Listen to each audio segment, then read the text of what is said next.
Hola,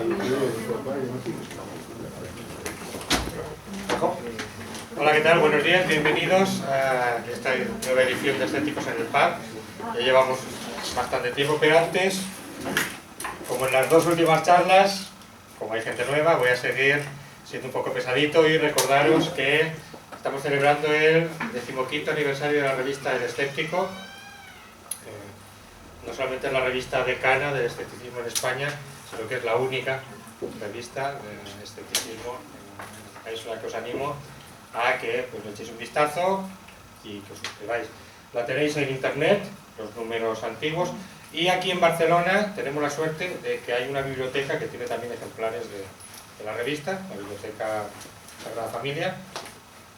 Se puede acercar ahí, echaros un vistazo, os la recomiendo. Los artículos son muy interesantes. Y el tema de hoy,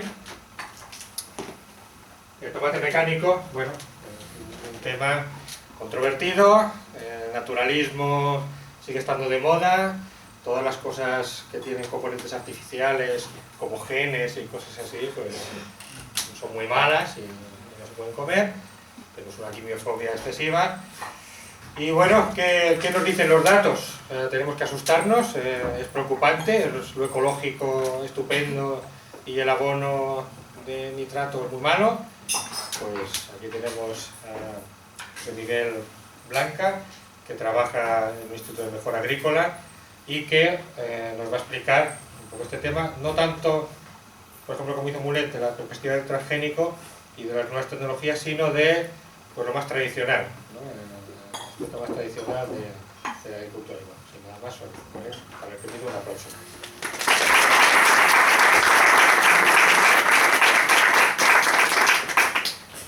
Yo antes de empezar, sobre todo, quiero aprovechar la ocasión para agradecer a RP que promueva este tipo de eventos y que nos dé la oportunidad de estar con amigos escépticos en todas partes y hablar de este tipo de temas.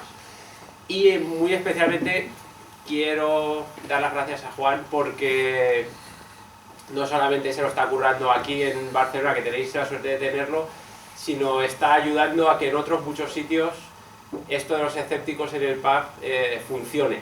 Y uno de ellos es en Valencia, en donde está siempre a pie del cañón para ayudarnos, y estoy seguro de que sin él, Escépticos en el pub en Valencia habría sido muy difícil de levantar si es que hubiese sido levantado, y él es una pieza fundamental. Así que para mí estar aquí es agradecerle a Juan todo el trabajo que está haciendo por todo el escepticismo en España. Así que muchas gracias. Y bueno,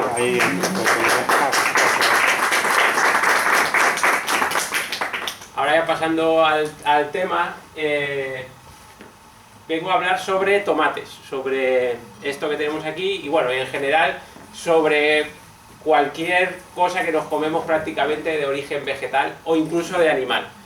Y vengo con alguna de las motivaciones de esta charla. En principio era pues cuando uno le explica a los amigos, ¿tú en qué trabajas? Yo por ejemplo ahora estamos trabajando pues en calabacín y en tomate. Entonces eso siempre a la gente le hace mucha gracia, ¿no? Porque dices, hostia, ciencia siempre se imagina que estás curando el cáncer. Cuando dices que estás trabajando en calabacín queda como un poco prosaico, ¿no? Pero entonces es explicar a la gente por qué hay gente que se dedica a hacer ciencia con los calabacines y los tomates. ¿Eso tiene algún sentido? ¿Sirve para algo o es simplemente por pasar el rato? Y además, la segunda motivación es: creo que hay un desconocimiento grande en la sociedad en general. Por ejemplo, en un trabajo que se hizo en colaboración con un grupo de Barcelona, en el que se trabajó en grupos de toda España, se secuenció el genoma del melón, y la conclusión del periódico local de allí de Valencia fue que el melón y el hombre éramos primos hermanos porque teníamos el mismo número de genes. Evidentemente sí que parece que hay gente que a uno le viene a la cabeza que sean unos melones, pero no es porque tengamos el mismo número de genes, eso tiene poco que ver. Y ya un poco más en serio, el 65% de los españoles en una encuesta que se hizo en el 2012 respondió que los tomates no tenían genes. Es decir, la idea es, hay tomates que son naturales y que no tienen genes, y luego hay gente que se empeña en hacerlos malos y en hacerlos artificiales y sí que tienen genes. Entonces esa es la doble motivación. explicar un poco por qué hay gente que se entretiene con lo de los tomates y, bueno, explicar que los tomates sí tienen genes, incluso los naturales, y sobre todo explicar qué es eso de natural. La gente tiene la idea de que los tomates vienen de un sitio ideal, bueno, los tomates, las calabazas, los melones, todo esto, ¿no? Pues aquí tenemos una foto de Hobbiton. La gente tiene idea más o menos de que la agricultura viene de ahí.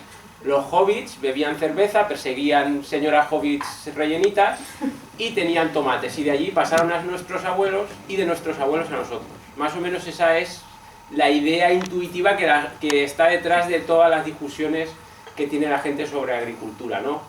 Algo ideal en un mundo paradisíaco, de ahí surgieron los tomates y todo lo que comemos, y ahora lo estamos estropeando con la tecnología moderna. Bueno, pues quienes lo estropean somos nosotros, los que trabajamos en genética vegetal, que somos más o menos así. Esa es la idea que tiene la gente sobre los genéticos vegetales, son el Dr. Frankenstein. Aquí hay unos cuantos y no los podríais distinguir, parece que están infiltrados en la sociedad. Camuflados. Aún así son malas personas y lo vamos a ver. En realidad, esta idea de que los tomates o los melones vienen de un mundo ideal de nuestros abuelos y tal, es una idea completamente errónea. Los tomates, como el perro que tenemos aquí, vienen de un proceso de domesticación. Los perros no existían antes de que hubiesen seres humanos, existían los lobos. Y los seres humanos pues fueron domesticando los perros, adaptándolos a sus necesidades, es decir, haciendo animales cada vez más mansos y animales que les servían para distintas cosas, o bien para cuidar del ganado, o bien para asustar a intrusos, o bien como mascota. Y el lobo, mediante esa selección artificial, es decir, lo que la gente iba poco a poco seleccionando, se ha convertido en un montón de razas de perro, y a ese proceso se le denomina domesticación. Es decir, hemos transformado algo que existía en la naturaleza antes de que los seres humanos llegasen a algo que a nosotros nos es más útil. Y eso mismo exactamente ha pasado con el tomate, con el melón y con cualquier otra cosa que os podáis imaginar. Aquí tenéis una cesta con tomates. Los colores se ven un poco raros, pero hay tomates en realidad de todos colores. Hay rojos, amarillos, hay una diversidad de tomates muy grande. O de melones, ya digo, esto es equivalente a todo. Y aquí tenéis a escala real cómo es un tomate de los, entre comillas, naturales. Esto es un tomate natural, ¿vale? Si tuviésemos que ir al sitio donde están, esto no lo vais a encontrar en el campo nunca. Nunca jamás nadie se encontró algo así en el campo. Lo que uno se encuentra en el campo pues es una baya de color rojo, pequeñito, que tiene un sabor muy desagradable. Yo no sé ni siquiera cómo a alguien se le ocurrió empezar a domesticar eso, porque realmente tuvo mérito. Está muy malo. Yo todavía recuerdo cuando probé el natural. El tomate creo que no es venenoso, pero desde luego desagradable es tela. No, hay otras que son realmente venenosas. Por ejemplo, la patata es muy venenosa, bueno, bastante venenosa. La patata silvestre es bastante venenosa. La domesticada es mucho menos venenosa, te puede dar un poco de dolor de barriga si te la comes cruda, pero la silvestre es bastante venenosa. El tomate no, pero está muy muy malo. Y desde luego el tamaño no tiene nada que ver evidentemente con lo que estamos acostumbrados. Y no solamente es que nosotros hemos domesticado y hemos transformado lo que hemos encontrado en la naturaleza, ahora veremos cómo, sino que ese proceso nos ha transformado a nosotros mismos. Es decir, cuando la gente habla, hay gente que dice, no, tenemos que comer como los del Paleolítico, porque eso es lo natural, lo de después no, pero es que nosotros ya no somos naturales tampoco. Nosotros hemos sido sometidos a un proceso de selección por parte de lo que estamos comiendo desde hace 10.000 años. Eso se nota a nivel genético, se ha visto, por ejemplo, que los seres humanos ya no somos lo que eran. Igual que los perros. Los perros se han adaptado a digerir el almidón y nosotros también. Nosotros ahora digerimos el almidón mucho mejor de lo que lo digeríamos antes, entre otras adaptaciones que hemos tenido, pero esa es muy clara, es un patrón muy claro. Cuando uno ve qué ha cambiado entre los primates, que no son humanos, y los humanos, una de las señales más claras es que nosotros podemos digerir el almidón con mucha eficiencia, y eso es porque comemos mucho más almidón del que comíamos cuando éramos cazadores-recolectores. Es decir, ya no somos tampoco nosotros naturales, estamos domesticados. Igual que hemos domesticado al perro para convertirlo, digo al lobo, para convertirlo en un perro, hemos domesticado a la gente cazadora recolectora del Paleolítico para convertirlo en los seres humanos de ahora. Es muy difícil volver atrás a un mundo natural antes de la intervención humana porque el mundo cambia simplemente. El tren pasa y ya no vuelve a la estación por la que pasó. Todo esto comienza hace unos 10.000 años más o menos, o entre 10.000 y 12.000, y comienza con un cambio climático. Hasta esa época había habido una glaciación bastante grande y desde esa época disfrutamos de lo que podría denominarse una primavera que ha durado 12.000 años. Ahora parece ser que nos estamos metiendo de lleno y de golpe en el verano y ya veremos cómo nos va, pero al menos esto empezó con la primavera, es decir, los hielos se fueron y una vez que el clima mejoró, la gente empezó a cultivar. Evidentemente al principio el cultivo debió ser simplemente coger semillas de las cosas que les gustaban y vieron que si se las dejaban cerca de donde vivían, pues esas plantas que les gustaban salían. Y con el tiempo fueron seleccionando simplemente comiendo más de las cosas que más les gustaban y dejándolas más cerca de donde vivían. Eso fue el principio del proceso de domesticación y de la agricultura. Y comenzó, el primer lugar fue Mesopotamia. Ahí es donde se empieza a domesticar varios de los granos que forman el fundamento de la dieta. Y enseguida, independientemente, aparecen también domesticaciones en China, en donde se domestica el arroz sobre todo, en México, donde se domestica el maíz, y en Perú y Ecuador, en los Andes, donde se domestica la patata. Y eso son las bases fundamentales de la energía que consumen los seres humanos. Al principio la agricultura era muy suave, quiero decir, muy poco tecnificada, evidentemente, era básicamente, se tiraba allí y ya veremos lo que sale. Pero poco a poco se empezaron a dar cuenta que se podía arar y que se podía regar y que si se hacía eso, se conseguían unos rendimientos muchísimo mayores. Es decir, uno conseguía mucha más comida de la que nunca jamás un cazador-recolector hubiese soñado. Y eso, que fue más o menos en el 5500 antes de Jesucristo, nos lleva a un aumento de la producción de alimentos gigantesca, como nunca se había visto. E inmediatamente surgen las ciudades. Y las ciudades surgen exactamente en los mismos sitios en donde había surgido la agricultura. Eso no es una casualidad. Una ciudad no puede existir sin agricultura. Sin agricultura no tenemos suficientes alimentos como para mantener una población que forme una ciudad. La única manera de tener una ciudad es tener agricultura. Y para eso tuvimos que adaptar las plantas que crecían en la naturaleza, modificarlas a según nuestras necesidades y aprender a generar muchos alimentos. Eso llevó a tener ciudades, es decir, a tener mucha gente viviendo junta, y esto fue inmediato. Una vez que surgen las ciudades, surge una cultura mucho más compleja y surge a la vez la escritura, y la cultura mejora de una manera, fue un cambio radical. Y es simplemente si tú tienes a mucha gente viviendo junta e interaccionando, la cultura avanza. Y de hecho eso ha sido más o menos la tónica general. A medida que los imperios han ido, a medida que se han ido mejorando las comunicaciones, los imperios se han ido haciendo más grandes y la cultura más compleja, simplemente porque tienes a más seres humanos interaccionando. Al final la cultura está hecha por los seres humanos que comunican ideas unos a los otros. Y eso está ligado a la agricultura, es imposible separarlo. Por supuesto, enseguida salen los primeros imperios también, y los primeros imperios toman el control de gran parte del mundo.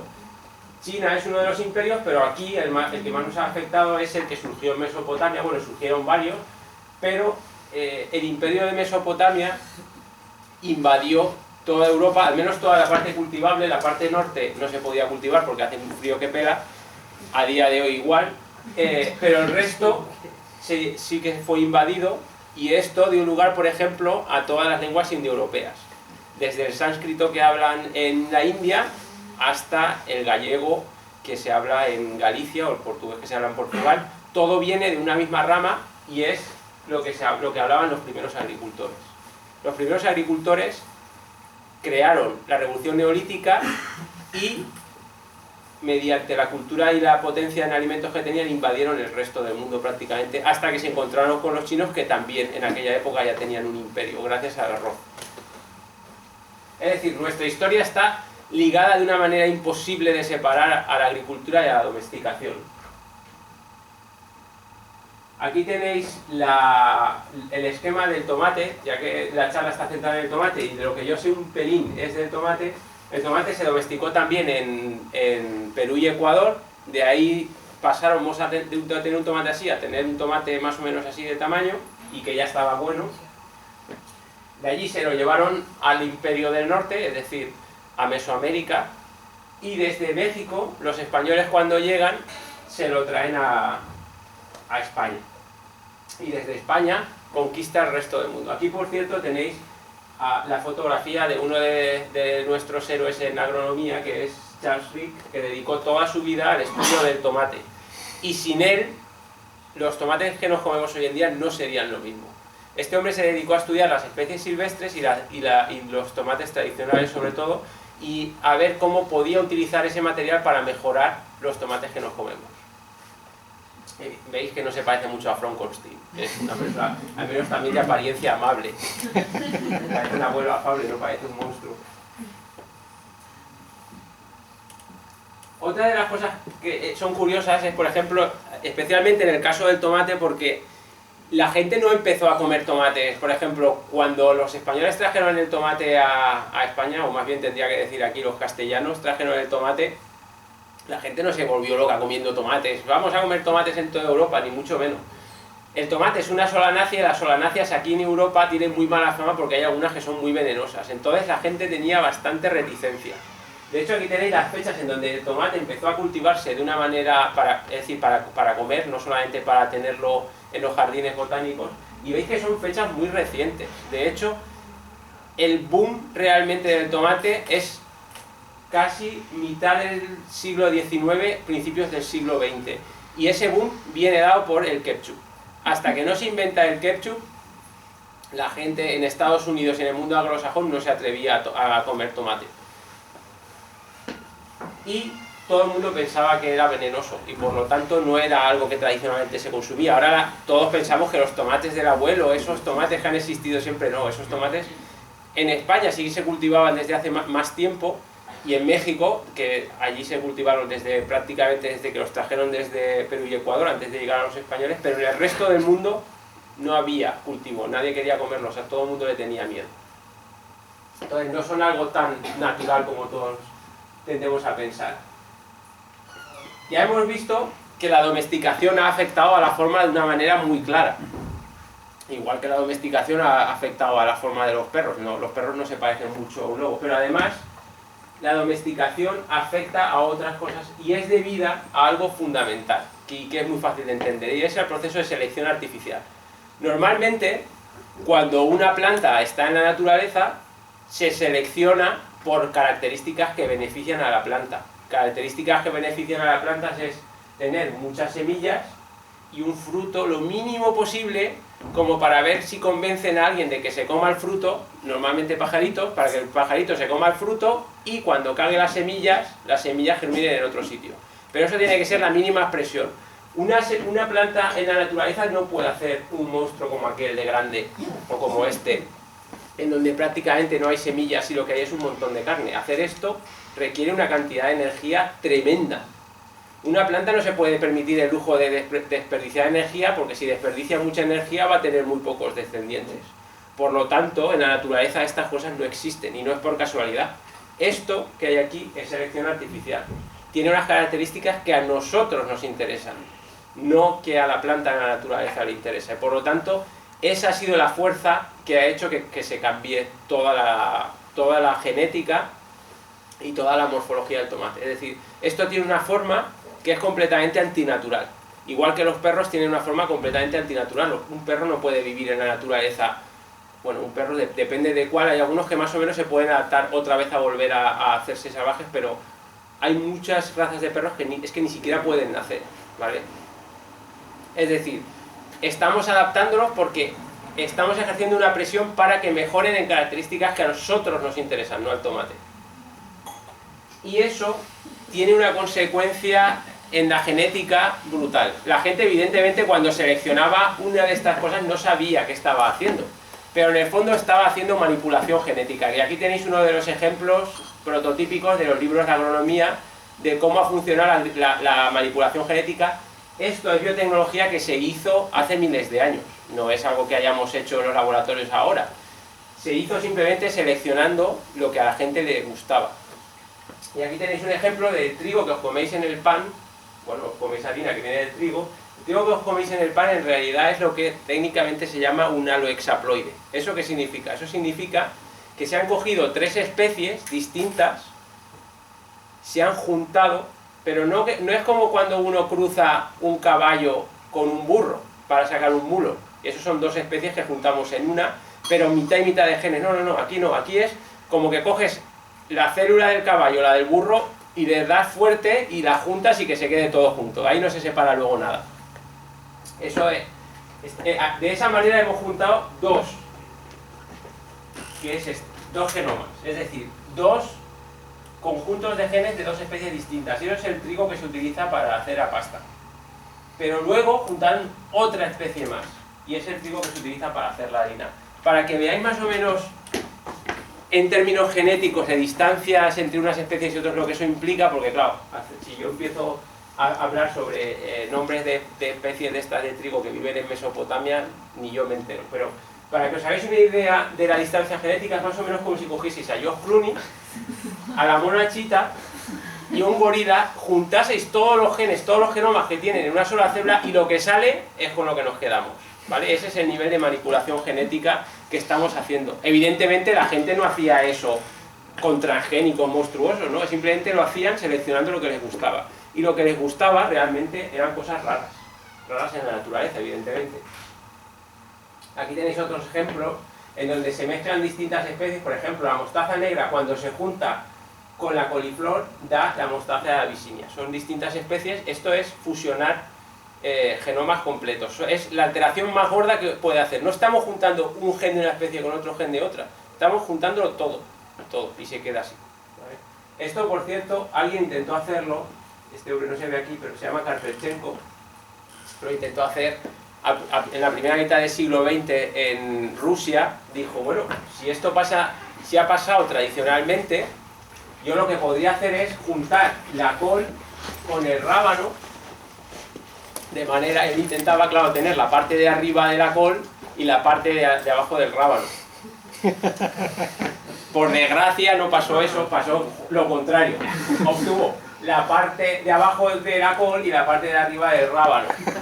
El experimento funcionó, no fue un éxito comercial. El señor acabó en Siberia porque en aquella época a los genéticos se les trataba con dureza, sobre todo si conseguían resultados como este, pero bueno, fue un resultado realmente interesante. Es decir, podemos juntar especies y crear cosas nuevas, igual que se ha venido haciendo de manera sin saber, pero él lo hizo intentando, viendo lo que podía, si se podía o no se podía. Al final lo que hemos estado haciendo durante toda la historia de la agricultura es seleccionar monstruos, ¿vale? Los perros estos tan graciosos que vemos habitualmente en realidad son monstruos. Monstruos a los que hay que querer, porque son monstruos que se hacen querer, pero en la naturaleza son monstruos. Es decir, son individuos que no pueden vivir por sí mismos en un ambiente en el que no esté el hombre implicado. Los seres humanos modificamos el ambiente de manera que estos monstruos pueden sobrevivir. Si no, no podrían sobrevivir.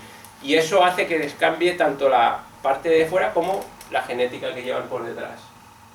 Aquí tenéis, por ejemplo, una diapositiva en donde se ven patatas.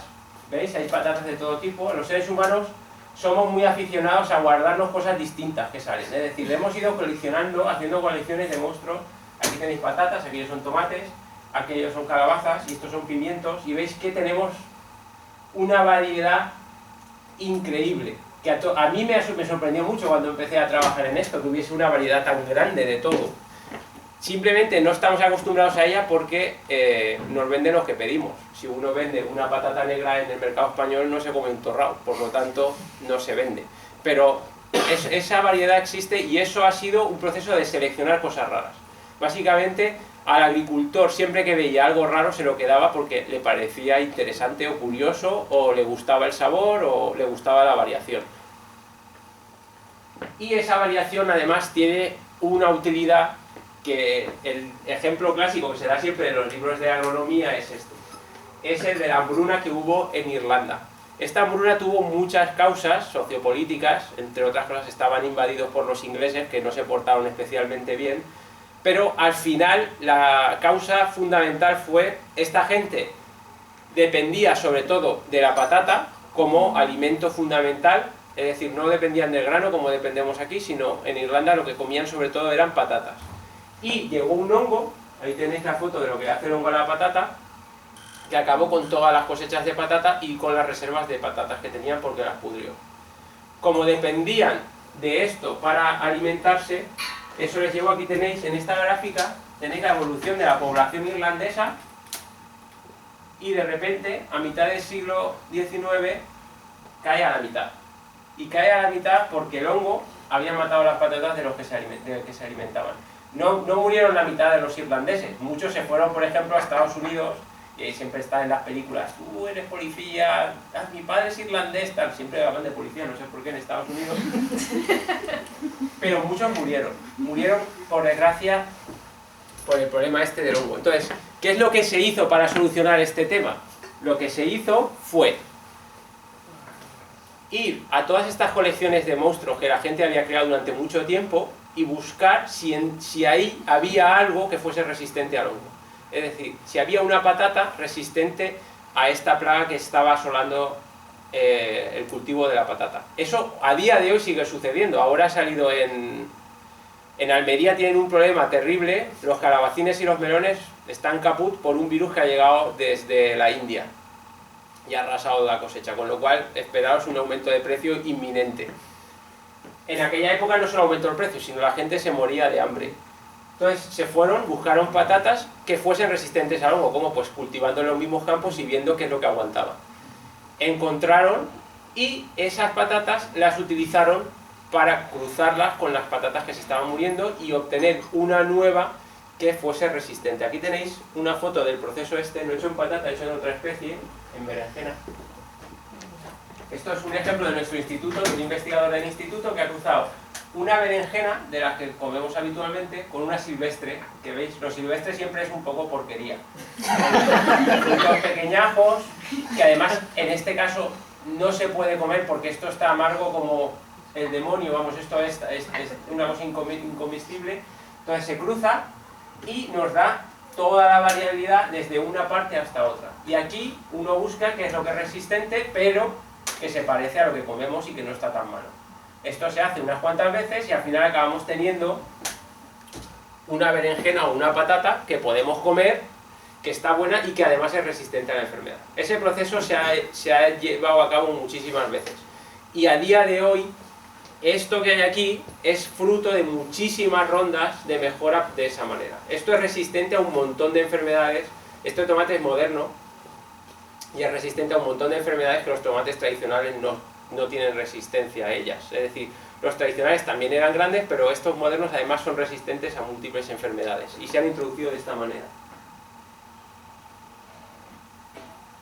Se han mejorado, por ejemplo, que aguantan más, no se nos pudren enseguida en la nevera los tomates. Los tamaños son uniformes. Eso, al final la agricultura es una industria y para abaratar costes se necesita uniformidad. Y eso es una de las cosas que se ha mejorado desde los años 50 muchísimo. Hoy en día una planta de tomate o de melón o de lo que sea tiende a dar el mismo tipo de fruto, el mismo tamaño y al mismo tiempo. Se ha mejorado muchísimo la producción y bueno, se ha empeorado el sabor bastante, no solamente por la genética, pero también por la genética. Hay un grupo en Valencia que ha colaborado con gente en clonar un gen que se ha seleccionado para empeorar el sabor. Dice, hostia, ¿cómo es posible que alguien haya seleccionado para empeorar el sabor? Bueno, se ha seleccionado para empeorar el sabor porque los tomates son más bonitos, son más uniformes, son rojo uniforme en vez de estar a vetas. Y el consumidor lo que pide es lo que pide. El consumidor pide un tomate bonito. Si luego está malo, mala suerte, pero uno no se compra un tomate que sea feo ya de entrada. Pero bueno, el sabor sobre todo tiene que ver con el cultivo también, no solamente con la genética. no está bien que yo diga esto porque se supone que yo trabajo en un instituto en donde se tiene que defender lo tradicional, pero en realidad un tomate moderno bien cultivado puede llegar a estar bastante bueno. Lo que pasa es que se cogen verdes en Almería, se llevan dando vueltas por toda España hasta que llegan aquí al Capravo y realmente llevan mucho tiempo y acaban siendo rojitos, pero el tomate estaba verde cuando se cogió y entonces el azúcar no llegan a pillarlo. Para que veáis más o menos cómo ha sido este proceso a nivel genético, esto de aquí representa los tomates tradicionales que habían antes de los años 30 o así, de este siglo. Y esto ya hemos visto que no son nada naturales. Pero desde los años 30, mediante esta forma de ir cruzando y seleccionando cosas resistentes o cosas que tuviesen, por ejemplo, que no tengan cicatrices o que duren más tiempo, esto es lo que nos estamos comiendo a día de hoy. Esto de aquí, esto. Es decir, tomates tradicionales ya no come nadie. No come nadie simplemente porque si uno los intenta cultivar no es capaz de sacar producción. Son susceptibles a tantas enfermedades que te dan una producción muy pequeña, mientras que estos dan producciones muy grandes. Y la producción, en realidad, dice, bueno, ¿y a mí qué más me da que sea la producción? Bueno, da el dinero, evidentemente. Cuanto más pequeña es la producción, más caro es el producto. Es una ley de oferta y demanda. Entonces, lo que estamos comiendo hoy en día son estos tomates. Aquí no hay nada de transgénesis ni de cosas raras, simplemente ha sido por el proceso este de ir cruzando unos tomates con otros para ir mejorando las características que queríamos. Y de hecho, bueno, por curiosidad, para que veáis hasta dónde llega el asunto, los tomates que se consumen en fresco, es decir, en ensalada, no tienen mucho que ver con los tomates que se consumen en lata o en procesado, como por ejemplo en el ketchup. Son tomates distintos, optimizados para cosas distintas. Por ejemplo, el nivel de acidez que tiene el tomate de ensalada no es el mismo que el del ketchup porque a uno no le gusta lo mismo en un caso y en otro. Y eso, por dentro, ha hecho que, por ejemplo, aquí tenéis una foto del genoma de un tomate tradicional comparado con los tomates más antiguos, y veis, bueno, este en realidad es tradicional, es de los primeros que se empezaron a mejorar. Y tiene muy pocas rayitas, cada rayita son diferencias en el genoma, es decir, en los genes con los tomates tradicionales. Y aquí tenéis uno de los que se comen de hoy en día en el Mercadona o en el Capravo. Y veis todo esto otro está aquí. Esto, por ejemplo, es un cromosoma entero que viene de otra especie con la que se ha cruzado el tomate. Es una especie de estas silvestres de tomatitos pequeños y en algunos casos verdes que son incomestibles. Aquí tenéis otro cromosoma y aquí tenéis otro. Es decir, tiene trozos gigantes de otras especies que en este caso son más o menos parecidas al tomate, pero son trozos muy grandes que hemos ido metiendo para mejorar los tomates. Y esto no se ha hecho conscientemente, simplemente se ha hecho cruzando y quedándonos con lo que más nos gustaba. Es decir, hemos acelerado el proceso que habíamos venido haciendo durante miles de años.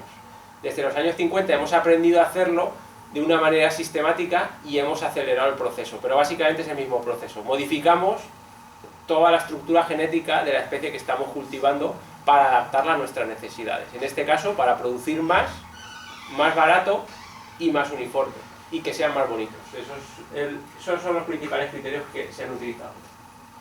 Y la fuente de todo esto son unas instituciones que se denominan bancos de germoplasma, que la mayor parte de la gente no sabe ni que eso existe. Básicamente son habitaciones llenas de semillas y una gente muy devota a coleccionar y coleccionar y coleccionar. Son como coleccionistas de sellos, pero en vez de sellos tienen semillas.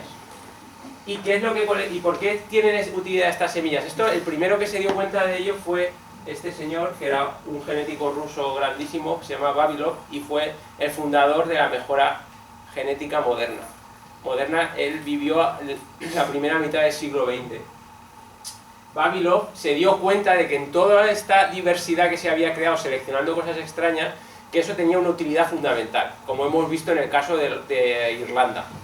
Que ahí es donde estaba la riqueza del futuro, porque de ahí se podrían sacar los caracteres que fuésemos a ir necesitando. Entonces, él, para que no se perdiesen, empezó a coleccionarlos.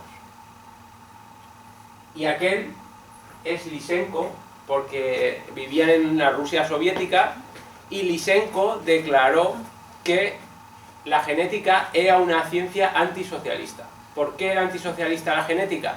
porque la genética sostenía que los genes eran importantes, es decir, que lo que uno hereda de los padres era importante, mientras que una verdadera ciencia soviética tenía que concluir que uno podía llegar a donde quisiese, independientemente de cuál fuese su herencia genética. Y que él dijo que podría cultivar grano en Siberia sin ningún problema, porque una ciencia soviética sería capaz de dominar y de cambiar el grano, es decir, el maíz, la cebada o lo que hiciese falta. Evidentemente fracasó miserablemente, eso sí, consiguió que Vavilov y el Karpelchenko de antes fuesen a Siberia y muriesen en Siberia porque eran antisoviéticos. Pero bueno, la contribución de Vavilov fue definitiva. Y los que se dieron cuenta de que esa contribución era importante, por cierto, fueron los nazis. A medida que los nazis iban conquistando Rusia, llevaban en las SS a un botánico, y este botánico fue recogiendo todos los bancos de germoplasma que los rusos soviéticos habían abandonado. Es decir, los nazis sí daban valor a la genética. No es que quiera yo asociar la genética con los nazis, pero bueno, parece que aunque fuesen unos desgraciados en la mayor parte de las cosas que hacían, en algunas no eran tan tontos como los soviéticos. Aquí tenéis una gráfica también fundamental. Esto de aquí, esta barrita, ¿vale?, es la cantidad de grano que se conseguía en una hectárea en el año 1950. Aquella de allí es la cantidad de grano que se consigue a día de hoy en un cultivo. Es decir, hemos hecho una revolución. Hemos conseguido que en la misma superficie obtengamos una cantidad de comida muchísimo mayor. Eso ha hecho que tengamos más comida que nunca y que la comida sea más barata que nunca. Hay mucha gente que todavía no tiene acceso a la comida, por desgracia. Es algo que tenemos que solucionar porque no es solamente el problema es la producción, sino la distribución y el reparte más o menos equitativo. Pero, desde luego, si estuviésemos a niveles de los años 50, os podéis olvidar de los 7.000 millones de personas que tenemos en el mundo. Imposible. Hemos multiplicado por no sé cuánto la producción de comida. Y sin eso no podríamos haber mantenido la población que tenemos a día de hoy. Eso es algo que se debe a varios factores, pero uno de ellos es la mejora. Y la mejora genética no es transgénesis, ya os he dicho, o en la inmensa mayor parte no es transgénesis, es simplemente ir cruzando. La mejora ha ido mejorando también y cada vez hemos sido más eficientes. Y eso ha sido uno de los factores que han llevado a poder aumentar la producción de esa manera. Ha habido otro, y el otro factor es debido a este señor, este alemán, Fritz Haber. Ya sabéis que los alemanes desde el siglo XIX fueron los maestros de la química, y este señor creó una reacción química a la que los seres humanos debemos una gran parte de la comida que tenemos hoy en día, y él consiguió transformar el nitrógeno que tenemos en el aire en abono para las plantas, y lo hizo con una reacción que hoy en día se llama de Fritz Haber, y es decir, transforma el aire, utilizando energía, en abono. Y eso es lo que hay. Esa es otra de las patas fundamentales de la cantidad de alimentos que podemos obtener hoy en día. Sin el abono químico es imposible mantener la producción. Imposible. Uno puede tener una cierta producción, pero no el nivel que tenemos hoy en día. Y una producción menor, evidentemente, significa encarecimiento del precio. Y si no, me lo contáis cuando vayáis a comprar calabacines ahora, ¿vale? Por cierto, este señor al que le debemos tanto era una persona horrible. Era una de las peores personas que han pisado la faz de la Tierra. Y él lo hizo simplemente porque él era un químico y eso era un reto. Pero igual que este reto, también fue el creador de la guerra química, ¿vale? Entonces, la contribución que ha tenido para la humanidad es mezclada. Y él, desde luego, no lo veía como que él estuviese trabajando por la humanidad. Él estaba trabajando por la química, y igual que creó algo maravilloso, creó algo horrible. Eso es algo general de la ciencia. La ciencia no es por sí ni buena ni mala, es simplemente lo que uno utiliza y también cómo uno dirige al científico, porque a los científicos la sociedad los dirige. Cuando vosotros compráis un tomate que es bonito, estáis dirigiéndome a mí, porque luego viene el de la casa de semillas y me dice, no, nosotros lo que queremos es que el tomate sea bonito. Bueno, pues eso es lo que hacemos, ¿vale? Y a este señor primero se le pidió que crease comida y luego se le pidió que crease destrucción. Hizo las dos cosas.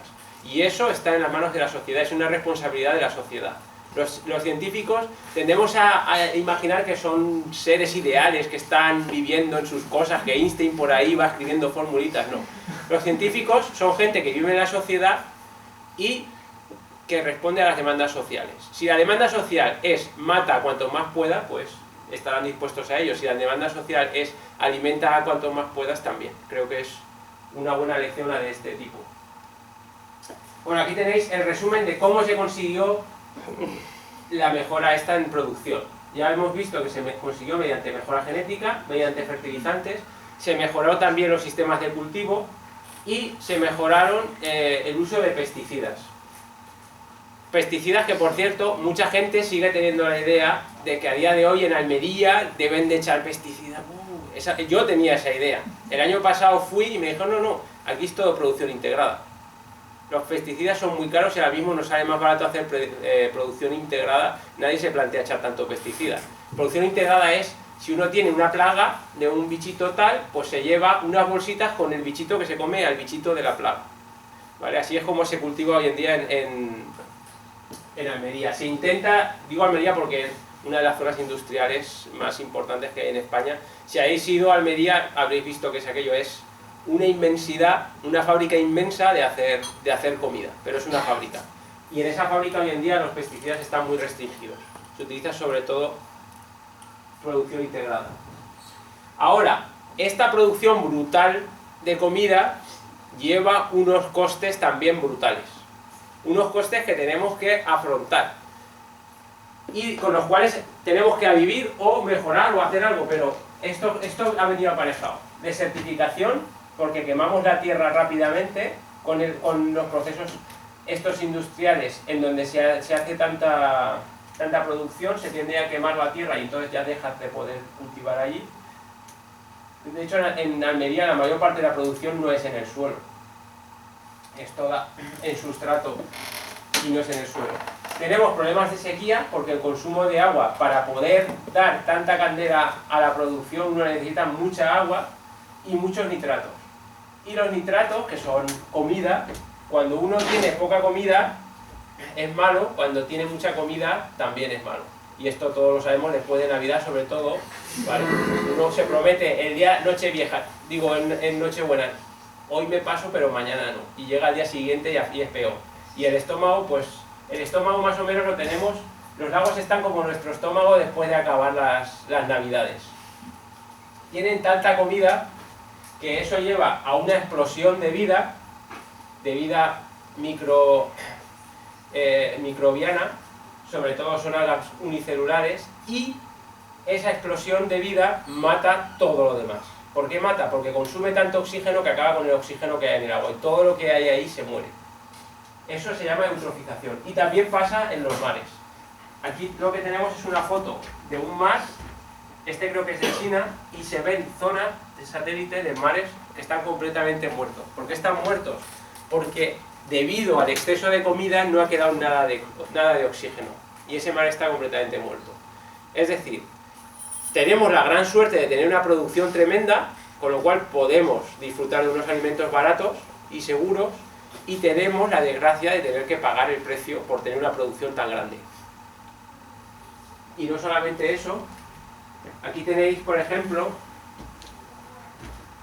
cuánta tierra por habitante hay desde los años 60 hasta el 2000 y pico, tierra cultivable.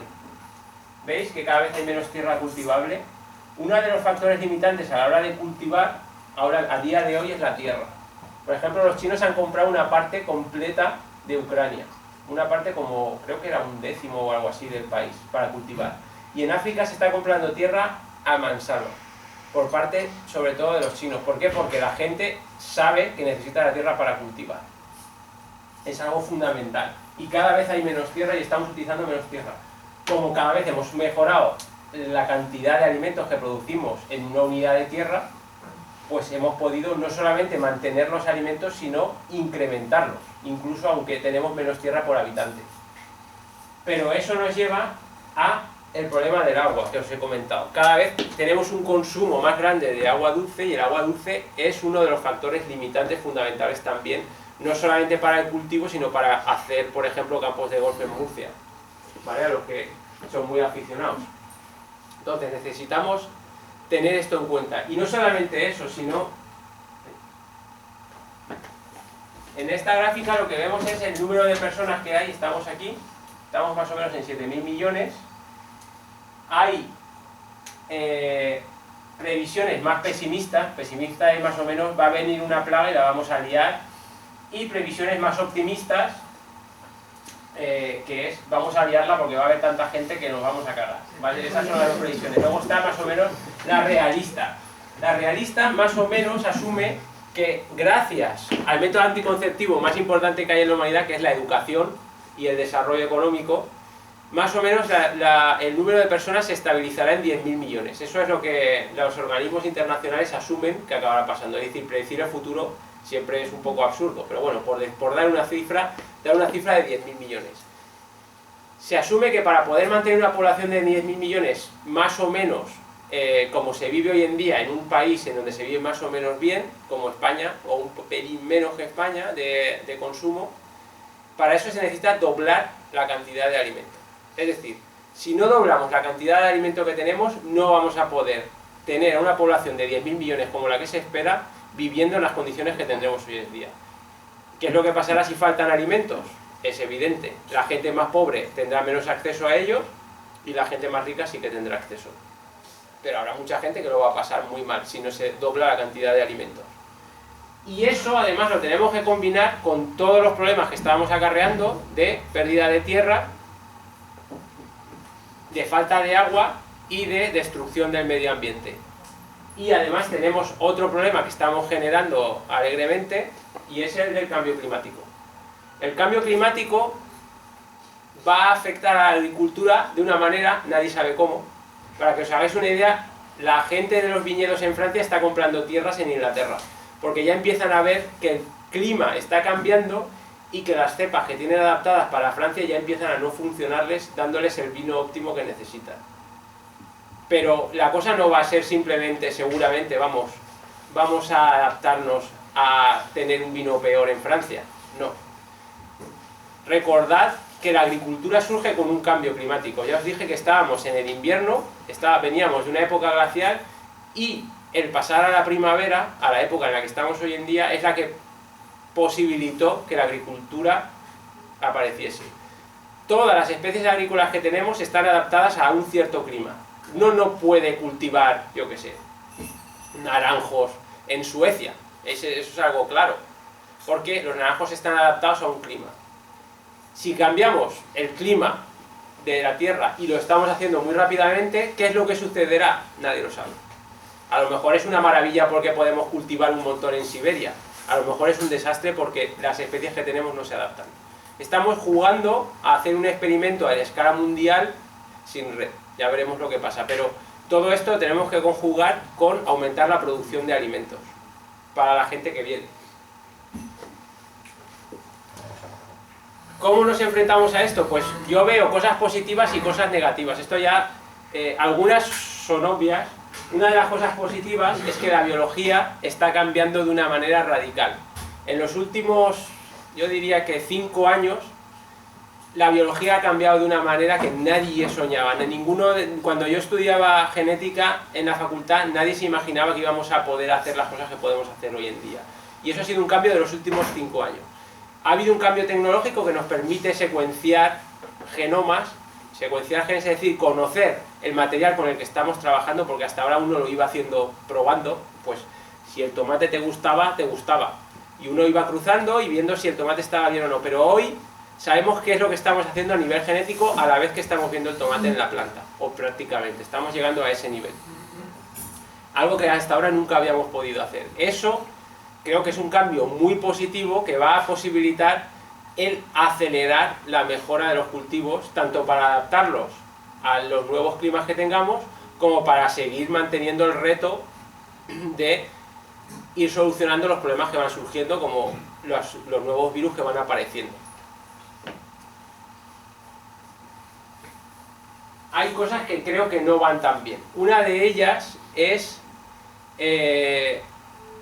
hay una idea generalizada que es lo público va mal, lo público, todo está mal en lo público, y una de las cosas que están mal es la ciencia. La ciencia no tiene que ser pública. Si la ciencia vale para algo, la empresa tiene que pagar por ella, si no es que no vale para nada. Y ahí creo, bueno, creo no, hay una visión cortoplacista tremenda. Ejemplos de esto, no sé, imaginaos que estáis a principios del siglo XX en un laboratorio y estáis viendo un puntito verde en una pantalla fosforescente y un tío súper emocionado que va a su casa y dice: María, hoy he descubierto el electrón, ¿vale? La mujer diría: yo quiero mucho a mi marido, me alegra mucho que el hombre disfrute con su trabajo, pero vaya mierda descubrir un cacharrico que él dice que no se ve, a no ser que pongas un aparato súper raro y que además no vale para nada. ¿Para qué vale tener electrones que van de aquí a aquí? Si estaba bien ahí, ¿para eso para qué sirve? Bueno, 50 años después, evidentemente, nadie se preguntaba para qué servía haber descubierto el electrón. Con ese descubrimiento se pudo hacer un cambio tecnológico y el mundo no volvió a ser el mismo, ¿vale? No, es inimaginable vivir en el mundo de hoy sin el avance de haber descubierto esa partícula, cuando en realidad, en aquella época cuando se hacía, si no hubiese sido porque se hacía por alguien que se suponía que estaba estudiando algo que no servía absolutamente para nada, no se habría conseguido el mundo en el que tenemos hoy. Lo mismo, por ejemplo, de los ordenadores. Uno puede decir: hombre, en los ordenadores se mete mucho dinero en investigación porque evidentemente sirven para algo, sirven para tener WhatsApp, hacer fotos, sirven para muchas cosas, por lo tanto la gente se gasta pasta. Sí, pero la gente que desarrolló esa tecnología, el fundamento, eran matemáticos que estudiaban números primos. Estudiaban las propiedades de los números primos y a partir de todo el fundamento de teoría de números, eso les llevó a desarrollar algo que se llamaba máquina de Turing, y la máquina de Turing fue la base de la máquina de Newman, que fue la base de los ordenadores modernos. Evidentemente, cuando alguien estudia números primos, no se imagina que va a cambiar el mundo y que va a acabar en 70 años posibilitando el que mandemos WhatsApps, ¿vale? Eso es imposible de imaginar, y como nadie se lo puede imaginar, nadie puede saber qué va a servir en el futuro, la única manera es dar algo de recursos a que los científicos jueguen, porque nadie sabe por dónde va a salir la siguiente revolución del mundo.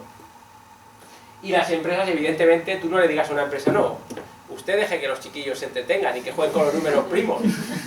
La empresa lo que te dice es: yo quiero un producto en el mercado para dentro de 6 meses, y si no te echo a la calle ya, déjate ya de hacer chorra, ¿vale?